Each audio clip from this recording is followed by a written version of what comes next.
Origem de expressões que você não sabia. Se liga nessa história. No começo do século XX, durante o Carnaval do Rio de Janeiro, alguns malandros aproveitavam toda aquela folia para dar umas beliscadas nas nádegas de algumas moças. Foi então que alguns capoeiristas começaram a se disfarçar de baianas para proteger aquelas damas. Quando algum engraçadinho tentava o desfrute, levava logo um golpe de capoeira, e quem estava de fora só via a baiana rodar e não entendia nada. E foi desse jeito que surgiu a expressão rodar a baiana. O ano é 1920, quando alguns torcedores do Vasco resolvem arrecadar dinheiro para premiar os jogadores em caso de vitória, já que naquela época os jogadores de futebol não eram assalariados. Por isso a torcida se reunia para premiar os jogadores. Para determinar o valor, eles se inspiraram no jogo do bicho. Uma vitória de 1-0, por exemplo, dava coelho e representava um prêmio de 10 mil reais para os jogadores. Só que o prêmio mais cobiçado era o 25, que era o número da vaca, que representava 25 mil reais distribuídos. E isso ficou tão famoso na época que até hoje, quando a gente precisa reunir dinheiro entre amigos, a gente fala que vai fazer uma vaquinha. Se liga nessa história. Lá na década de 60, alguns dirigentes do Palmeiras já estavam há 14 horas discutindo assuntos do clube.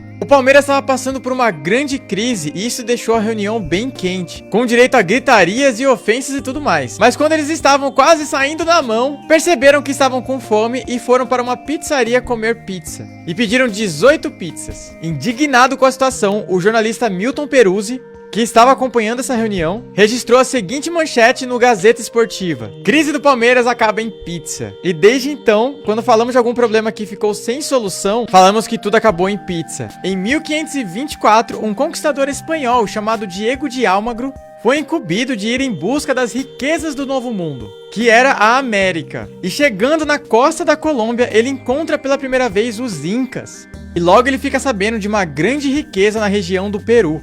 Fascinado com essas riquezas, ele tenta conquistar uma de suas fortalezas. Porém, ele acaba perdendo um olho na batalha.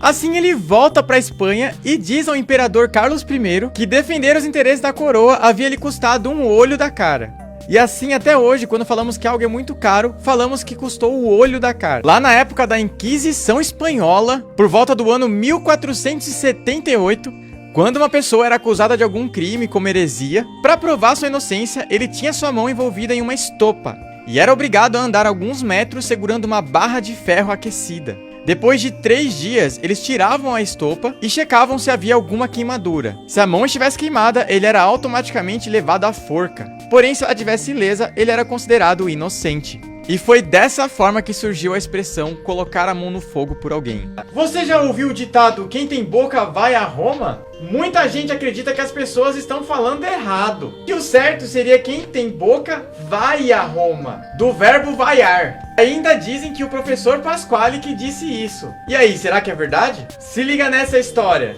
Lá na época do Império Romano, a pessoa poderia estar no que hoje conhecemos como Turquia, França, Inglaterra ou Espanha, e haveria sempre uma estrada que levava ao centro do mundo, que na época era Roma.